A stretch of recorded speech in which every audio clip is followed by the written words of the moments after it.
Good morning friends, welcome to online education English video સિરીઝમાં આપનું સ્વાગત છે. આપણે ગ્રામરના ટોપિક જોયા, 3 યુનિટ કમ્પ્લીટ કરેલા છે અને હવે ચોથા યુનિટ ઉપર જોઈએ છે. તેનું નામ છે call of the hills. Hills એટલે ટેકરી અને કોલ એટલે બોલાવવું. અહીંયા ટેકરીઓ બોલાવે છે અથવા ટાઇટલ છે ટેકરીઓનું આકર્ષણ. હિલ્સ એટલે ટેકરી, પર્વતની જે ટેકરી હોય ને શું કહેવાય? હિલ્સ એટલે કે ટેકરીઓનું આકર્ષણ. આ યુનિટમાં બરાબર તો આપણે જોવાનું છે અબ્બુ ચાચા અને ચાંદની એ બેની સ્ટોરી. આ ચાંદની એટલે એક ગોટ, બકરીનું નામ છે બરાબર. એની પાલતુ પ્રાણી છે બકરી બરાબર. અને અબ્બુ ચાચા એને કેટલી લાગણી છે એના પ્રાણીઓ પ્રત્યે. એટલે આ યુનિટને આધારે એસે પણ પૂછાઈ શકે, માય ફેવરિટ એનિમલ અથવા તો માય પેટ, PET પાલતુ બરાબર. મારું પાલતુ માય પેટ ડોગ બરાબર. તમને જે યોગ્ય લાગે તે રીતે પૂછાઈ શકે. એટલે આ યુનિટની સ્ટોરી તો અત્યારે કહેતો નથી, કારણ કે સ્ટોરી કહી દઈશ તો કદાચ તમને સ્ટોરીમાં પછી પાછળ શું બને છે તે ઇન્ટરેસ્ટિંગ છે તો તમને ઇન્ટરેસ્ટ રહેશે નહીં. એટલે બરાબર સમજજો. હાર્ડ વર્ડ્સ અહીંયા લખું છું, તમે પણ તમારી ટેક્સ્ટ બુક સાથે લઈ લેજો બરાબર. લાઈન ટુ લાઈન આપણે જોઈશું તો જ સ્ટોરી તમને ખબર પડશે. તદુપરાંત યુનિટ 3 આપણું કમ્પ્લીટ થઈ ગયેલું છે. તેનું હોમવર્ક આપેલું છે, કઈ કઈ એક્સરસાઇઝ કરવાની છે. V1, V3, C1, C5, L5 અને W2. આટલી એક્સરસાઇઝ તમારે નોટમાં લખવાની છે. એ શાનું હોમવર્ક છે? યુનિટ 3. આજે આપણે જોવાના છે unit 4 call of the hills. Hills એટલે ટેકરીઓનું આકર્ષણ. દરેક સ્ટુડન્ટ પેજ નંબર 36 બરાબર. નોટબુક અને ટેક્સ્ટ બુક બંને સાથે લઈને બેસજો. વિડિયો જોવા બેસો ત્યારે બરાબર તો જ સમજ પડશે. ચલો પેજ નંબર 36 આપણે ડાયરેક્ટ યુનિટ ઉપર જઈએ. Hey Abbu Miya, looking sad. Why are you sitting alone today? Where is your darling Kalua? Govinda was worried. અહીંયા તમે ગોવિંદ અથવા ગોવિંદા, હું અહીંયા ગોવિંદા જ બોલીશ બરાબર. તમને ગોવિંદ આપેલો હોય તો પણ કોઈ પ્રોબ્લેમ નથી. તમે ગોવિંદ વાંચશો તો પણ ચાલશે, ગોવિંદા વાંચશો તો પણ ચાલશે. હે અબ્બુ મિયા બરાબર. અબ્બુ મિયા કે લુકિંગ સેડ, તમે સેડ દેખાવ છો, નિરાશ દેખાવ છો. હે અબ્બુ મિયા લુકિંગ સેડ, તમે ઉદાસ દેખાવ છો, નિરાશ દેખાવ છો. Why are you sitting alone today? આજે તમે એકલા કેમ બેઠા છો? Why are you sitting alone today? Where is your darling Kalua? તમારી ડાર્લિંગ, ડાર્લિંગ એટલે વહાલી, પ્રિય, તમારી પ્રિય વહાલી કલુઆ. કલુઆ એટલે કોણ છે? એક બકરીનું નામ છે. હા, અબ્બુ મિયા સાથે ગમે ત્યારે અબ્બુ મિયા જુઓ તેની સાથે એની કલુઆ સાથે જ હોય. એટલે એવું પૂછે કે આજે જ્યારે ગોવિંદાએ અબ્બુ મિયાને જોયા તો એકલા બેઠેલા હતા. Why are you sitting alone? બરાબર. Where is your darling Kalua? તમારી વહાલી કલુઆ ક્યાં ગઈ? ગોવિંદા was worried બરાબર. ગોવિંદા એ ચિંતાતુર થઈને એમને પૂછ્યું બરાબર. ચિંતામાં પૂછ્યું કે ભાઈ તમે આટલા બધા સેટ કેમ છો, કેમ એકલા બેઠેલા છો, તમારી વહાલી કલુઆ ક્યાં ગઈ, આવું એમને પૂછ્યું. કોણે? ગોવિંદાએ. કોને પૂછ્યું? Abbu મિયાને. Perhaps I have lost her. I have seen her footprints going up the hills. That devil must have killed her. Bus sentence કોણ બોલે છે તે બરાબર જોજો બરાબર. કારણ કે who said to whom પૂછાય છે તો એ યુનિટમાં ધ્યાન આપેલું હશે તો જ તમે કમ્પ્લીટ કરી શકશો. Perhaps I have lost her. કદાચ મેં એને ગુમાવી દીધી છે. અબ્બુ મિયા શું જવાબ આપે છે જુઓ. I have, આ વાક્ય કોણ બોલે છે? અબ્બુ મિયા. Perhaps I have lost her. કદાચ મેં એને ગુમાવી દીધી છે. I have seen her footprints going up the hill. કારણ કે I have seen her footprints, એના પગના નિશાન, going up the hill, ટેકરી તરફ મેં જતા જોયા છે. બરાબર. બકરી ગયા છે ટેકરી ઉપર તો એના પંજા જે પડેલા છે, ફૂટપ્રિન્ટ્સ, પગના જે નિશાન પડેલા છે એને મેં ટેકરી તરફ જતા જોયા છે. That devil must have killed her. બરાબર. That devil, devil એટલે રાક્ષસ. ત્યાં રાક્ષસ જે છે એને મારી નાખી હશે એવું કોણ કહે છે? અબ્બુ મિયા. કોને કહે છે? ગોવિંદા. ગોવિંદા જ્યારે પૂછે છે કે તમે એકલા કેમ બેઠેલા છો ત્યારે બરાબર અબ્બુ મિયા એને જવાબ આપે છે કે કદાચ મેં એને ગુમાવી દીધી છે બરાબર. કારણ કે મેં એના ફૂટપ્રિન્ટ્સ, એના પગના નિશાન ટેકરી તરફ જતા ગયા છે અને ટેકરી પર કોણ છે? રાક્ષસ. અને એ રાક્ષસે એને મારી નાખી હશે. Poor Abu Khan was almost in tears. Abu Khan ની આંખમાં શું આવી ગયા હતા? આંસુ. બરાબર, એટલે રડતા હતા. Poor Abu Khan was almost in tears, એની આંખમાં આંસુ હતા. હી કુડ નોટ અન્ડરસ્ટેન્ડ, એમને એ સમજાતું નહોતું. વાય કલ્લુઆ બ્રોક ધ સ્ટ્રિંગ, કલ્લુઆએ શા માટે દોરડું, સ્ટ્રિંગ એટલે દોરી, એને જે દોરી બાંધેલી ને, દોરીથી બાંધેલી હોય ને, એ દોરી શા માટે તોડી નાખી? એન્ડ ડિસએપિયર ઇન ધ નાઇટ, અને શા માટે રાત્રે એ ડિસએપિયર, અદ્રશ્ય થઈ ગઈ અથવા તો જતી રહી, એ એમને સમજાતું નતું. અબુ મિયા એવું કહે છે કે મને ખબર જ નહીં પડતી, હી કુડ નોટ અન્ડરસ્ટેન્ડ, એને સમજાતું નતું કે વાય કલ્લુઆ બ્રોક ધ સ્ટ્રિંગ, શા માટે દોરી તળી અને રાત્રે એ જતી રહી, એ મને સમજાતું નથી. હી યુઝ ટુ ક્યારે વપરાય? હેબિચ્યુઅલ એક્શન બતાવવા માટે, ભૂતકાળમાં કોઈ વાતથી ટેવાયેલા હોવ ત્યારે. He use to give her green, એ એમને લીલું ઘાસ, ગ્રીન જ્યુસી ગ્રાસ, લીલું રસવાળું ઘાસ, એન્ડ ટેસ્ટી ગ્રેન્સ, અને સ્વાદિષ્ટ અનાજ આપતા હતા અથવા તો અનાજ આપવા માટે ટેવાયેલા હતા. એટલે કે એને લીલું ઘાસ આપતા હતા, સ્વાદિષ્ટ અનાજ પણ આપતા હતા. બટ ઇવન ધેન, આટલું આપતા હોવા છતાં પણ, his only family member had left his house, એમના કુટુંબનું એક જ એમનું સાથી હતું, કુટુંબનું એક જ સભ્ય એમનું સાથી હતું, had left his house, એ પણ ઘર છોડીને જતું રહ્યું. અબુ મિયા અને કલ્લુઆ બે જણ રહેતા હતા, અને તેમાં પણ કલ્લુઆ એમને છોડીને જતી રહી. એટલે કે એમ કે મારા કુટુંબનું એક જ સભ્ય હતું, એ પણ એ સદસ્ય પણ જતું રહ્યું. આફ્ટર સમ ડેઝ, બરાબર, કલ્લુઆ પણ જતી રહી. હવે કોણ આવી ગયું? ખાલી અબુ મિયા એકલા રહી ગયા. After some days, થોડા દિવસો પછી, અબુ મિયા bought another goat, અબુ મિયા બીજી બકરી લાવ્યા. બરાબર, this new one, આ જે નવી બકરી લાવ્યા, was pretty, pretty એટલે એકદમ સુંદર, white as snow, બરફ જેટલી સફેદ, pretty એટલે કેવી? સુંદર, white as snow, બરફ જેટલી સફેદ, had two little horns, એને બે નાના શિંગડાઓ, and pair of lovely bright red eyes, અને લાલ ચમકતી બે આંખો. બરાબર, એ pair of lovely bright red eyes, અને બે ચમકતી આંખો હતી. I will call you ચાંદલી, caressing her soft fur, he said. એટલે અબુ મિયા કહે છે કે caressing her soft fur, એના ફર ઉપર, ફર એટલે રૂવાંડી ઉપર પંપાટા, caressing એટલે એમ પંપાટા કહે છે, I will call you ચાંદની, હવેથી હું તને ચાંદની કહીશ. બરાબર, આગળ જે બકરી હતી તેનું નામ શું હતું? કલ્લુઆ જતી રહી, ટેકરી ઉપર જતી રહી, અને અબુ મિયાએ કીધું કે ભાઈ રાક્ષસે એને મારી નાખી હશે. અને હવે અબુ મિયા એકલા પડ્યા એટલે ફરીથી બીજી નવી બકરી લાવ્યા.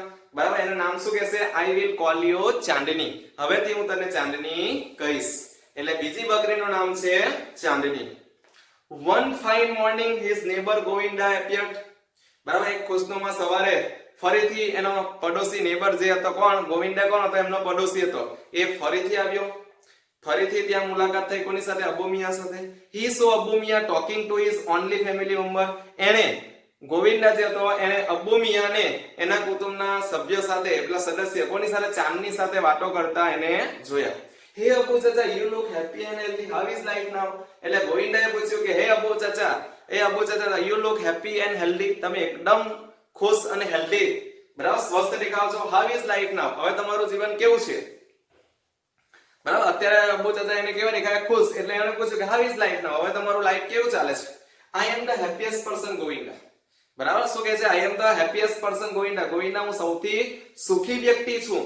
ચાંદની has brought new life to me, ચાંદનીએ મને નવું જીવન આપ્યું છે. શું કહે છે? બરાબર, એના જે અત્યારે એક જ ફેમિલી મેમ્બર હતું, કલ્લુઆ છોડીને ત્યારે પછી સેટ થઈ ગયા, પણ હવે કોણ આવ્યું? ચાંદની. એટલે કે છે કે હવે કેવા દેખાય છે? ખુશ. એટલે ચાંદની has brought new life to me, ચાંદનીએ મને નવું જીવન આપ્યું છે. She loves me a lot, એ મને ખૂબ ચાહે છે. and even I can't live without her, અને હું પણ એના વગર રહી શકતો નથી. અબુ ચાચા was beaming with joy. બરાબર, beaming એટલે સિમિલર વર્ડ આપેલો છે તમને, સ્માઇલિંગ હેપીલી. બરાબર, અબુ ચાચા જે હતા was beaming with joy, આનંદથી છલકાતા હતા, એમનો ચહેરો આનંદથી ઉભરાતો છલકાતો હતો, તો એમના ફેસ ઉપર આનંદ દેખાતો હતો. but what were you telling her? જ્યારે ગોવિંદ આવ્યો ત્યારે અબુ ચાચા શું કરતા હતા? ચાંદની સાથે વાત કરતા હતા. એટલે ફરીથી પાછો ગોવિંદાએ પૂછ્યું કે but what were you telling her, તમે એને શું કહેતા હતા?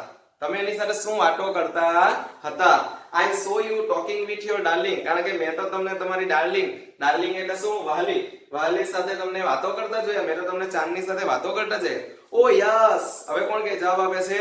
અબુ મિયા જવાબ આપે છે, oh yes I was telling her the story of Kallua's સેડન. બરાબર, હું તો એમને સ્ટોરી કહેતી હતી. કોની? કલ્લુઆ સેડન at the blood thirsty teeth of that devil on the hill.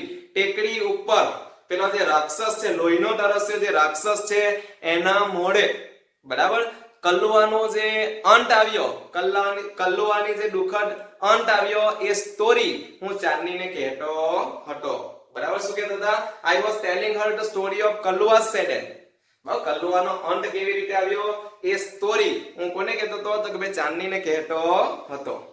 Abu Miya replied, આવું અબુ મિયા રિપ્લાઈડ આપ્યું. But my dear Chandni will never leave me. પણ કહે છે કે મારી વહાલી ચાંદની મને ક્યારે છોડીને જશે નહીં. she is so understanding. બરાબર, she is so understanding. એ ખૂબ સમજુ and happy with me. ખૂબ સમજુ છે અને મારી સાથે ખુશ પણ છે. he added. એમણે ઉમેર્યું. કોણે ઉમેર્યું? અબુ ચાચા કોને કહે છે? તો ભાઈ ગોવિંદાને આ બધી વાતો કરે છે. ગોવિંદા જ્યારે આવે છે ત્યારે અબુ મિયા જે વાતો કરતા હતા, કોની સાથે વાત કરતા હતા? તો કે ચાંદની સાથે વાત કરતા હતા. એટલે કે હું ચાંદની સાથે વાત કરતો હતો. એ એને જણાવે છે કે ભાઈ એને કલ્લુઆસની સેડ એન્ડ, બરાબર, એનો જે દુઃખદ અંત આવ્યો તે સ્ટોરી કીધી. અને એમને એવું લાગે છે કે ચાંદની જે છે એ ખૂબ સમજુ છે અને મારા સાથે કેવી છે? ખુશ છે. ગોવિંદા સેડ એટલે ગોવિંદા કહે છે, Abu Chacha I am delighted to see you like this. Delighted એટલે મેંગો ડિલાઇટ નહીં, ડિલાઇટ એટલે આનંદ. I am delighted to see you like this. તમને આ રીતે જોઈને મને પણ ખુશી થાય છે, મને પણ આનંદ થાય છે. તમે જે રીતે રહો છો આ રીતે. I am delighted to see you like this. તમને આવા જોઈને મને પણ ખૂબ આનંદ થાય છે. આઈ એમ શ્યોર એટલે ગોવિંદા કહે છે આઈ એમ શ્યોર, હું ચોક્કસપણે કહી શકું.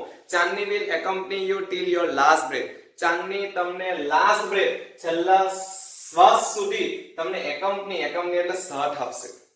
જો શું કહે છે ગોવિંદા? શું કહે છે? Abu Chacha I am delighted to see you like this. તમને આ રીતે જોઈને હું ખુશ છું. આઈ એમ શ્યોર, હું ચોક્કસ કહી શકું કે Chandni will accompany you till your last breath. છેલ્લા શ્વાસ સુધી ચાંદની તમને સાથ આપશે. Some years pass. થોડા વર્ષો પસાર થયા, ધીમે ધીમે વર્ષો પસાર કરતા ગયા. Chandni develop an attraction for the hill. પરંતુ ચાંદનીને પણ ટેકરીનું આકર્ષણ હવે લાગવા લાગ્યું. બરાબર, અબુ મિયાએ એને એ જ સ્ટોરી કીધેલી કે ભાઈ ટેકરી ઉપર કોણ છે? રાક્ષસ. બરાબર, પણ ચાંદનીને પણ ફરી ના પાડેલી છતાં Chandni develop an attraction for the hill. એને પણ ટેકરીનું આકર્ષણ લાગવા લાગ્યું. એવરી મોર્નિંગ, દરરોજ સવારે, C watch the hill top shining in the tender sunlight. બરાબર, ટેન્ડર એટલે કોમળ, ટેન્ડર એટલે શું? કોમળ સૂર્યપ્રકાશમાં, બરાબર, ચમકતી એ ટેકરીને રોજ સવારે જોતી. રોજ જ સવારે, બરાબર, એ ત્યાં જોતી. How beautiful this hills are, she thought. એ વિચારતી. ચાંદની શું વિચારતી? જો સી એટલે કોણ? Chandni. She thought how beautiful this hills are. આ ટેકરી કેટલી સુંદર છે. and how refreshing is the breeze that blows through them. અને એના ઉપરથી જે પવનની લહેરો વાય છે એ પણ કેટલી તાજગી ભરી છે. બરાબર, બ્રીઝ એટલે પવન અને રિફ્રેશિંગ એટલે તાજગી ભર્યું. એ ત્યાંથી જે પવન ફૂંકાય છે અને ત્યાંથી જે પવન આવે છે એ પણ કેટલો તાજગી ભર્યો છે. I must run across those green fields. મારે તે લીલા મેદાન ઉપર દોડવું જ પડશે. બરાબર, she ran towards the hills. અને ટેકરી તરફ દોડવા લાગી. she ran towards the hills. towards એટલે ની તરફ, ટેકરી તરફ દોડવા લાગી. but stop with a jerk. પણ આંચકાની સાથે ઊભી રહી ગઈ. જાર્ક એટલે આંચકો. બરાબર, એ દોરીથી બાંધેલી હતી, દોરી જેટલી ઢીલી હતી એટલે દોરવા લાગી હશે, પણ જેવી દોરી ફિટ થઈ ગઈ એટલે આંચકો લાગીને ઊભી રહી ગઈ. એટલે she ran towards the hill. ટેકરી તરફ દોડી તો ખરી, but stop with a jerk. પણ આંચકા સાથે ઊભી રહી ગઈ. There was a rope around her neck. કારણ કે એના ગળામાં શું હતું? એક દોરડી હતી. She hated it most. અને એ સૌથી વધારે એટલે એ ગમતી નથી. બરાબર, એ દોરડી જે બાંધેલી હતી, she hated it most. એને ચાંદનીને એ ગમતી નથી. Gradually એટલે slowly, ધીમે ધીમે. Gradually Chandni stop eating the green grass. ધીમે ધીમે ચાંદનીએ લીલું ઘાસ and tasty grains, સ્વાદિષ્ટ અનાજ ખાવાનું બંધ કરી દીધું. Even she lost interest in Abbu Khan stories. હવે તેને અબ્બુ ખાનની સ્ટોરીમાં પણ ઇન્ટરેસ્ટ લાગતો નથી. પહેલા તો અબ્બુ ખાન સાથે વાતો કરતી, સ્ટોરી સાંભળતી, પણ હવે અબ્બુ ખાનની સ્ટોરીમાં પણ એને ઇન્ટરેસ્ટ આવતો નથી. She lost her appetite. એને પોતાની ભૂખ પણ ગુમાવી દીધી. Appetite એટલે શું? ભૂખ. પોતાની ભૂખ ગુમાવી દીધી and grew very thin અને એકદમ પાતળી થઈ ગઈ કારણ કે ખાતી નથી, કશું ખાતી નથી, હવે ખાવાનું પણ છોડી દીધું. બરાબર. she stare એટલે એકીટ હશે જોવું. stare નો મતલબ શું થાય? એકીટ હશે જોવું. she stare moodlessly at the hills. બરાબર. એ ટેકરીને moodlessly નિરાશ થઈને સેટ થઈને જોયા કરે છે, એકીટ હશે. in the sunlight, bathing in the sunlight and playing with the clouds. બરાબર. સૂર્યપ્રકાશમાં નહાતી અને વાદળો સાથે રમતી ટેકરીઓને એ એકીટ હશે. બરાબર. moodlessly નિરાશ થઈને જોયા કરે છે. Abbu Khan could sense what was happening to his dear ચાંદની. હવે અબ્બુ ખાનને સમજ પડી ગઈ કે એની ચાંદનીને શું થયું હતું. અબ્બુ ખાન could sense, અબ્બુ ખાનને સમજણ પડી ગઈ, સમજમાં આવી ગયું what was happening to his dear ચાંદની, એની વહાલી ચાંદનીને શું થયું હતું એ અબ્બુ ખાનને હવે સમજાઈ ગયું. he pushed her into a small hut, એટલે તરત જ એને નાની ઝૂંપડીમાં નાખી દીધી, ધક્કો માર્યો and shut the door, અને એ ઝૂંપડીનો દરવાજો બંધ કરી દીધો. અબ્બુ ખાનને સમજાઈ ગયું કે આને બી ટેકરીનું એટ્રેક્શન લાગી ગયેલું છે, એટલે તરત જ એને એક ઝૂંપડીમાં ધક્કો મારીને નાખી દીધી and shut the door, અને દરવાજો બંધ કરી દીધો. but forgot to close the small window at the back, પરંતુ પાછળની સાઈડ એક નાની વિન્ડો હતી એ બંધ કરવાનું અબ્બુ મિયા ભૂલી ગયા. બરાબર. હવે પછી શું થાય છે એ આપણે નેક્સ્ટ વિડિયોમાં જોશું. સમજ પડે છે? બરાબર સમજજો. કોની કોની સ્ટોરી વાત ચાલે છે? અબ્બુ કયા કયા કેરેક્ટર આવ્યા? એક અબ્બુ મિયા, બીજું ગોવિંદા, અને ત્રીજું કોણ આવ્યું? એક ચાંદની, અને ચોથું નામ આવ્યું કલ્લુઆ. બરાબર. ચાંદની અને કલ્લુઆ કોનું નામ છે? તો ગોટનું નામ છે. બરાબર. ગોવિંદા કોણ છે? તો અબ્બુ ખાનના નેબર છે. ઓકે. આપણે નેક્સ્ટ વિડિયોમાં હવે પછી શું થાય છે એ આપણે જોઈશું. Thank you very much.